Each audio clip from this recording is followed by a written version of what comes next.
How you doing, Doug? How are you? Jack, I'm doing great. Thank you very much. Yeah, thank you so much for coming on to my channel and talking to me. Very, very pleased to do it. I was surprised by the request and very, very happy to do it. Yeah, thank you. It's always want to make sure the players are remembered. That's why I do these videos and these interviews. I want the players to be remembered for generations to come. Terrific idea. Yep. Thank you. I want to ask you where you played your junior hockey. I grew up mostly in Manitoba, Jack. I played minor hockey in Winnipeg, and then we moved to a northern city called Thompson, and played a bunch more minor hockey there. And back in the early 70s with Bobby Clarke and Reggie Leech, Flin Flon, Manitoba was when you're a Manitoba kid, was the place to play. So it was just natural that I went off to, at 16, I went off to play junior in Flin Flon. Back in those days, we got a pretty good crop of players come up because the mining company up there would pay guys to come up to play. So you would have to put in 4 shifts. Yeah, you'd put 4 shifts in, or 4-hour shift into the morning at the mine.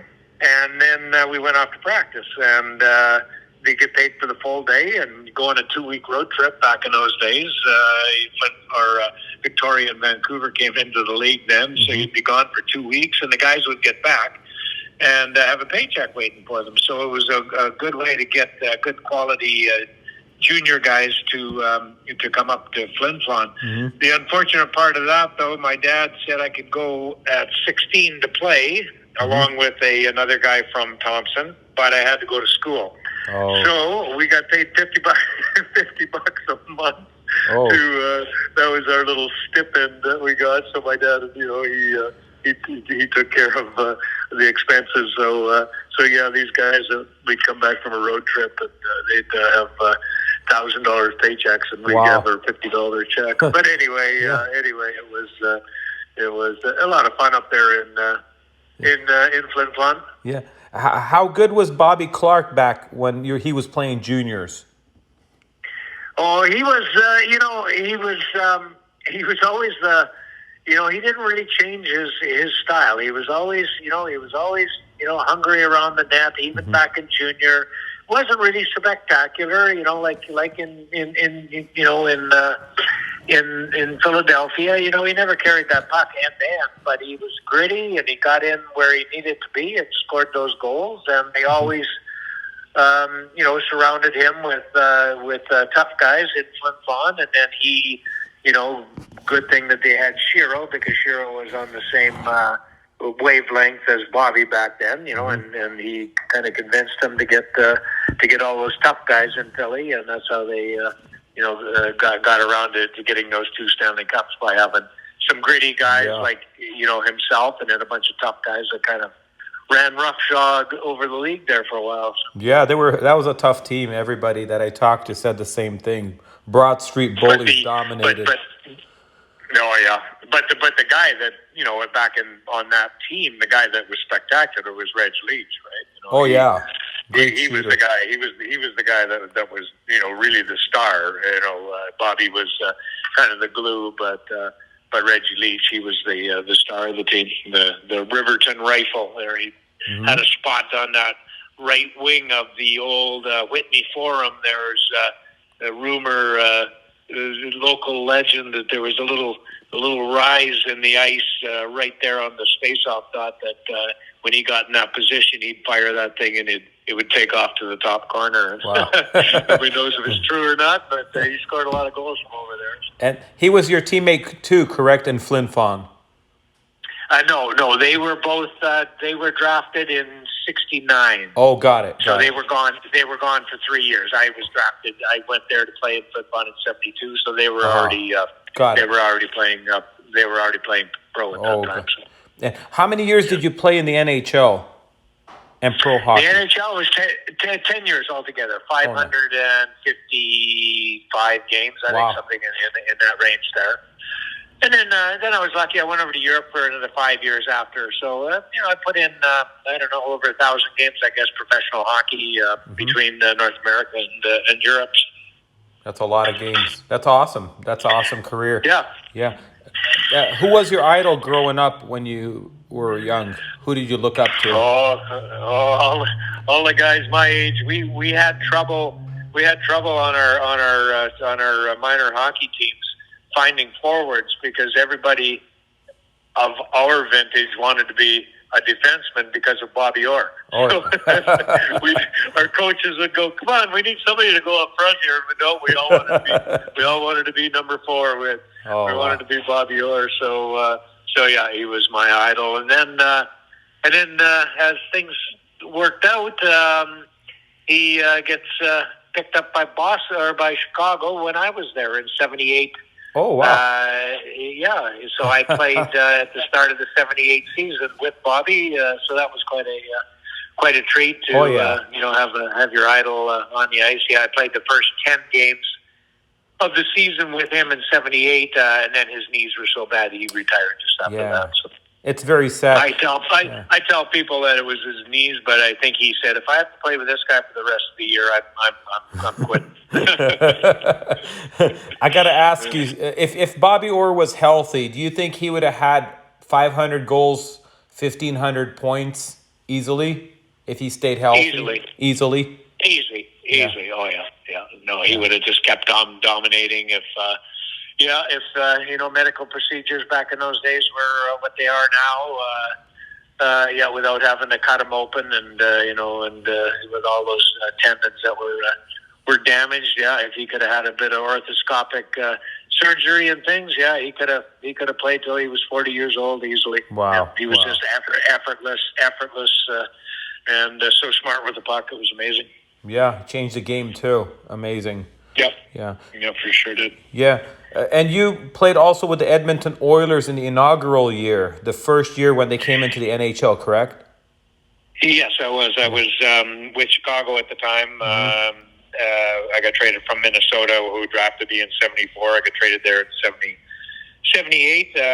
Played in Chicago, and then they left me open for the expansion draft. And 2 years before, I had played with Glenn Sather. He was in Minnesota with me, and so he came up here and took over the team, and so we kind of knew each other. So he gave me the call and said, "You've been picked up by the team here, along with a couple other guys I knew, like Pat Price and Lee Fogelin." So we all came up here to start out that NHL season here with the Oilers in '79.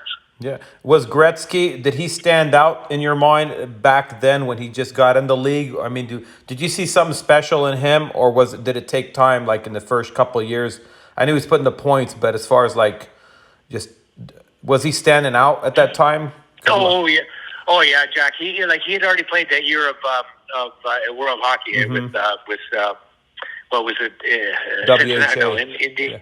Yeah, WJ, and then he got up to Edmonton and scored 100 and some points there in the World Hockey Association with Edmonton. So he had already gotten his feet wet with pro hockey. So then when we stepped in with the NHL, that just upped his interest and upped his desire to dominate. And you could tell right away at 19 or 18 or 19, I guess, that first year when we were playing, that he was going to be dominant. I remember yelling at Sather once. He had given me crap. We were doing 3-on-2s, and Gretz comes and turns me inside out, and he's like, "What are you doing, Hicks?" And I'm going, this guy's going to be the best player in the world, for crying out loud. Give me a break.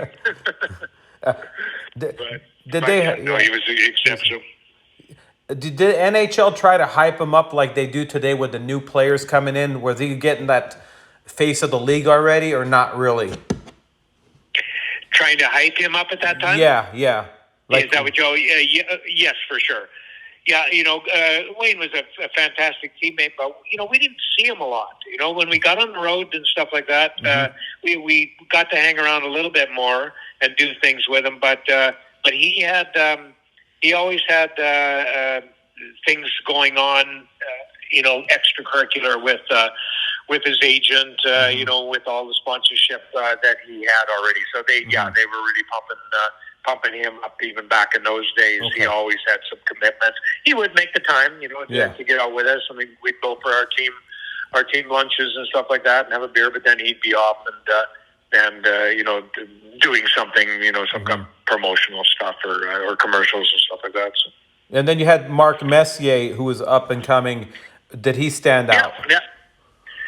Mark, you know, just kind of a little bit of the opposite. The Gretz, like a bull in a china shop. But, you know, at 19, he was 6'1" and 200 pounds at that time. And, you know, Kevin Lowe, too. Kevin Lowe stood out immediately as a leader. My roommate at the time, Dave Lumley, you know, we were always commenting that you know, Kevin, when he retires, is going to be the mayor of the city, but Christ, he could be the prime minister. You know, he elevated the mayor wouldn't have been enough. But yeah, you know, and good quality guys like Lee Fogelin and Pat Price, and you know, on defense, so we had a good nucleus there And then when we got Ronnie Lowe at the end of that first year, and had that 18 out of 20 games to get into the playoffs, that was you could tell that, you know, the guys had the desire and to you know, to do well in the league. So even from that first year. Do you know what today would be anniversary for? December 30th. We're talking today, December 30th. It was 1981. Yeah. It was 1981 on December 30th. Yeah. It was the Gretzky scoring 50 goals in 39 games. Were you there for that? Oh, I was, absolutely, yeah. Oh, yeah, that brings back some memories. I'd forgotten all about that. Yes. And so back in those days, Jack, here, I hadn't, you know, he had dominated and I hadn't had any points or anything. I'm going, at the end of the game when he scored, or near the end of the game when he scored that goal in the empty net, we all jumped on the ice. So back in those days, you couldn't do that. So that we got a bench minor. Oh. So I right away I said to Slats, I said I had the idea. I'm going to get my name on the game sheet. I said I'll serve the bench minor. So I go across, serve the bench minor. Well, I finally find years later I find the game sheet for that, and it doesn't say Doug Hicks. Oh, it just says bench minor served by. And it didn't even have the number. It just said bench minor. So I tell people, that's me there. But you know that you were in a historical game, and it's huge to be, you know, 50 goals in 39 games, unbelievable. Yeah, against Philly with their funny long pants. Yeah, the Cooperalls. Yeah. I remember somebody sliding across to block a shot by Gretz, and those things, you would just keep sliding with them. That was the main complaint about him. So I remember this defenseman sliding along and just kept on going, and Gretz just hung on to the puck. It was Bill Barber. Oh, was it Barber that was sliding down there? Oh, okay. Yeah. Well, who was your toughest opponent to play against over the years that you felt coming in on you one-on-one, or just that you were impressed with? Oh man. Didn't play a lot against Mario, but you know, as you would know, Mario Lemieux was one of the tougher guys to defend against. You know, I played a fairly defensive game, so you know, I was pretty adept at. I felt you know, for taking care of guys, so I could work with guys pretty well. You know, it didn't matter the caliber. I worked with my defense partner. We always, back in those days, you'd stick with a defense partner longer than they do nowadays. Yeah. So, you know, there were some pretty shifty guys out there in the day, but I didn't have a ton of trouble with many of the guys. Yeah. I got to ask you, what was your favorite arena to play in? Oh, probably Chicago, and then I got to play there as my home rink. It was, you know, having dressing rooms down below, and you're walking up and down the stairs, and just for nostalgia. That and Boston, I guess, you know, for nostalgia. You know, Toronto, even Montreal. But then, anticipation of fun. We always loved going to the LA Forum, right? Because you knew that you were going to be able to head down to Venice Beach or something and grab a pot of crab legs if you had some time. So that was always a welcome arena. Yeah. Funny thing about the Forum, the dressing rooms were designed. It was designed for basketball, right? So the dressing rooms were designed for guys that were 6'5" average height. So the shower heads were about 10 feet high. You'd have to run around to get wet. The sinks, you would the mirrors there, you would just be seeing the bottom part of your chin in them. The benches were high enough that Risto Siltanen, my 5'8" Finnish defensive partner for quite a while, even with his skates on, his feet would be dangling there like a little kid on a bench. We always laughed when we were in that room. Did you guys travel anywhere in LA when you guys had the day off? Did you guys do anything fun out here? Yeah. We always tried to get down to. We always, if we had the time, we'd get down to the Black Whale. I don't even know if it's around anymore. Was that Malibu or I forget which beach that was. Anyway. It was a restaurant called the Black Whale, and you could get the king crab legs for $10 back in those days. And Santa Monica, probably. Santa Monica, maybe. Yeah. And so we always made sure we tried to get there, and I don't know. We just headed down to one of the beaches, and I don't think we did a ton of traveling. We did spend some time in San Diego. We had a bit of a break, so we took a team, the whole team, and we went down there and played at what's the old golf resort there it's Carlsbad? a pretty famous resort. Carlsbad? Yeah. Okay.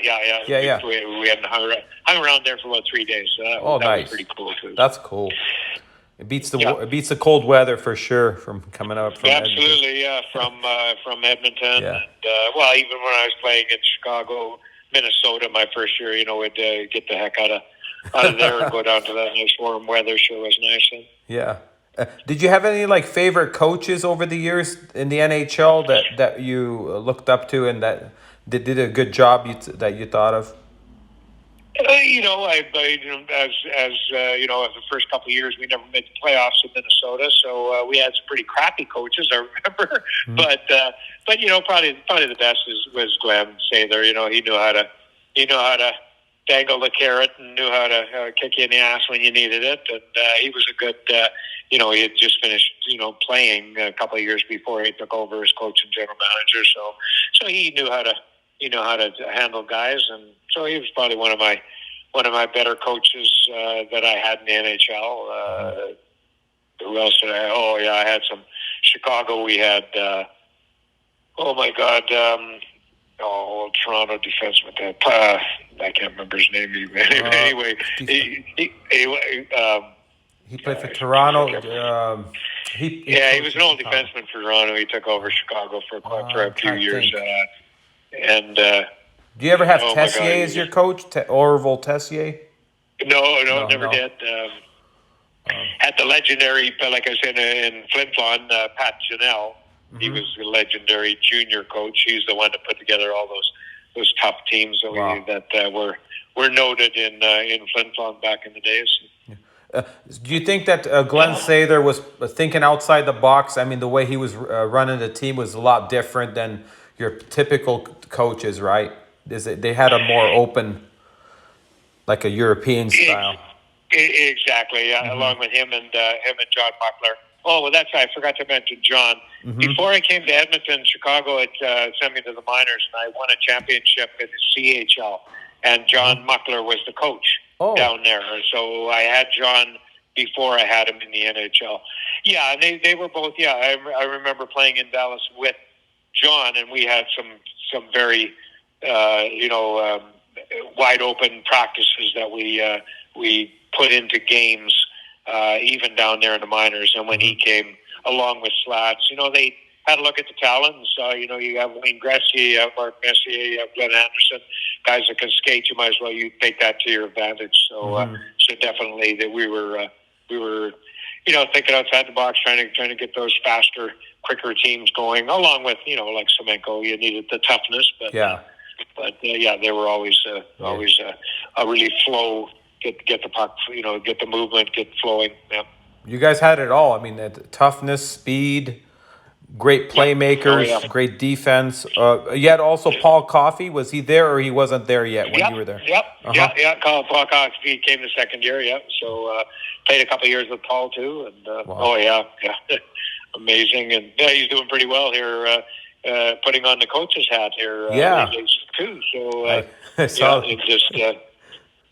Yeah, he was at just pat guys on the back, and his coaching style is just here's what you're doing right, keep doing it, and a good positive attitude that the team has right now. So yeah. Do you like the way the NHL's going today? The way they're playing and the way the new rules and everything. What do you think of it? Some of the rules, Jack, are good. They sure speed the game up. Mm-hmm. But, I find the game just a little bit too frantic. There's no setup anywhere. Everything is just, keep on going and just keep moving. And, when you have a quick team, you have some fleet guys, it's a good way to play. But to me, it's just a little bit too frantic. I just, guys are out there for 30, 40 seconds and just, going so hard that I just get I get tired watching them, for crying out loud. It's just have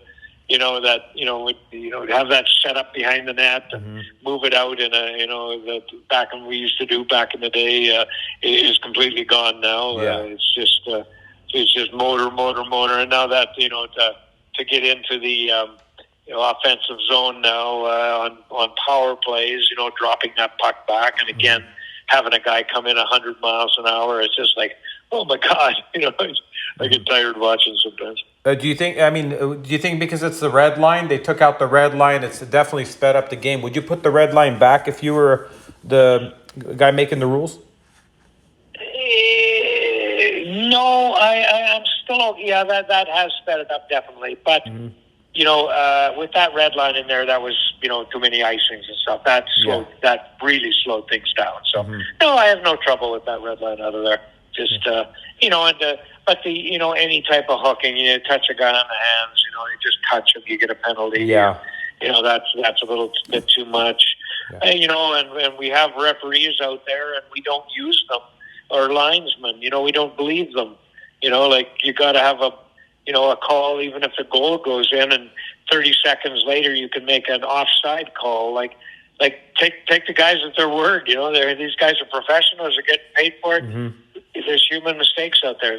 Don't delay the game looking 30 seconds later after goal scored for an offside. For a video review, that's got to change. Yeah. So get rid of the video review. I agree with you. Yeah, I agree. Yeah, absolutely. Yeah. Back when you played, I think there was more respect between the players when they were going to check someone. Today, I just don't see that. I see guys doing cheap shots, and it's a lot more than before. Would you agree? Do you see the same thing? Absolutely. Back in the day, we didn't wear helmets. A lot of guys didn't wear helmets, and that really brought the respect factor in. You didn't want somebody hacking you on the head you didn't have your helmet, so you didn't do it to anybody else. And now that there's face masks and everything in the helmets came in, it definitely changed that respect factor. I'm all for international hockey, but that has also kind of changed the respect factor. I found, when it was Canadians.